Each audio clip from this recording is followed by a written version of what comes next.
Dear friends, welcome back to Andy's channel.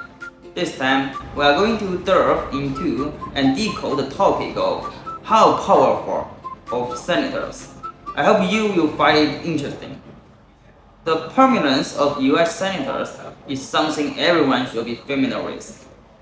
There's hardly anyone who don't know what senator is, but how power of senators really, what legal powers do they possess? How do they exercise these powers? And how are they elected? And why many officials and tycoons not afraid of the president, governor, or even ministers, but they extremely cautious when it comes to senators. I will explain all these questions to you one by one.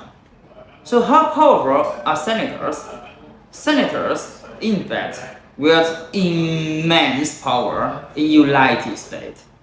Often, their influence can exceed that of the president. Surprising, isn't it? Senators have the power to review and vote on various bills. They also have personal authority over officials at all levels. In US, are senators just some boring politicians? Well, always use their time to criticizing the president without doing much things. If you think so, you are greatly mistaken. The core source of senators' power is actually their personal authorities. This is most central power among all powers. Let's think about it. Even in ancient time, a king who didn't control the personal authorities was essentially a puppet, right? When the king couldn't decide the promotion and fate of officials, his other powers become insignificant. And the greatest power of senators is actually this personal authority. All cabinet officials promoted by the US president must be approved and authorized by the Senate before they can take office, including the Secretary of the State. But someone may ask, senators only have the power to approve.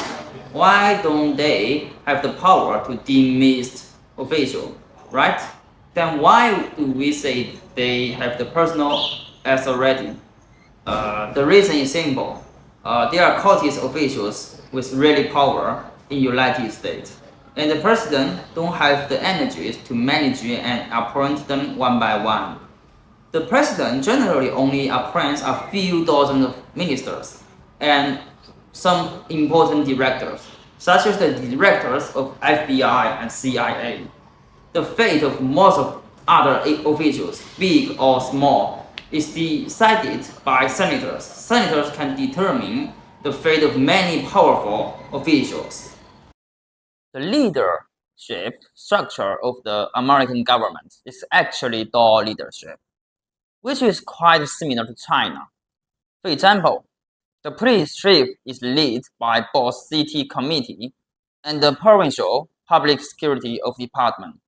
In the US, officials are subject to door leaderships from the government and the Congress.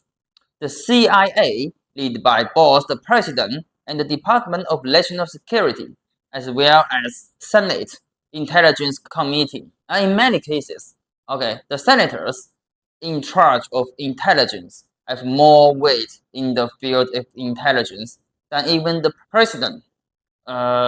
Take a look at MB meeting Senator Rubio. You can see that MB is quite apprehensive of Rubio, fearful of the power of his wills. Then that's the case of Jack Boger and Zhou Shouzi being questioned at Senate hearings. No matter how much power and wealth you have, senators have the authority to integrate you and cause trouble for you. In other words, senators are akin to the ancient imperial censors with the power to inspect all officials. So how are the senators elected. Senators are chosen by each state to serve in the federal government, with each state nominating two. Essentially, they are representatives sent by the locality to the federal level, representing the interests of their respective states. But this is also a bug in this system. Senators are not directly elected by voters, but indirectly elected by state legislatures. This gives senators a lot of confidence because they don't need to accountable to the voters. Their power comes from the local elites. Why are many wealthy officials not afraid of presidents, governors, and ministers, but they are afraid of senators? Because there are only 100 senators, and each senator actually has their own area of responsibility. For example, Marco Rubio is in charge of intelligence, Ted Cruz is in charge of business, and other senators leading different fields. Their power in this area is essentially absolute, and due to structural issues, officials below might be more afraid of senators than government leaders. For example, CIA officials might be more afraid of Rubio than their own directors. Why? Because their leaders could be dismissed at any moment. The president can fire their directors with a single sentence. But senators have a 6-year term and no one can fire a senator. Senator can also be reelected indefinitely. So the US officials at all levels are not afraid of their ministers and directors. They are more afraid of senators. Let's take the example of former FBI director Comey. Okay, for example, he was a man of great power, equivalent to Chinese Minister of Public Security. But he was fired by Donald Trump on a whim, without any reason. Trump also wanted to fire the senators in charge of the judiciary, but he didn't have that power. Senators don't care about him actually. The Trump even had to flatter the senators because if the senators don't cooperate with him, he couldn't appoint the FBI director. So as for the actual rich people like Mark Zuckerberg, okay, they are not afraid of governors or even the president, but they are particularly afraid of senators. Because if a senator wants to trouble you, then you're really in trouble. Bill Gates, for instance, was made quite miserable by the senators. He was hushed daily, eventually forced to step back and give up the leadership of Microsoft. So, in addition, senators enjoy immunities from all charges except treason. In history, no senator has ever been held accountable after retirement. This is to say, as long as they don't commit treason, senators have an iron head and immunity token, and nobody can touch them.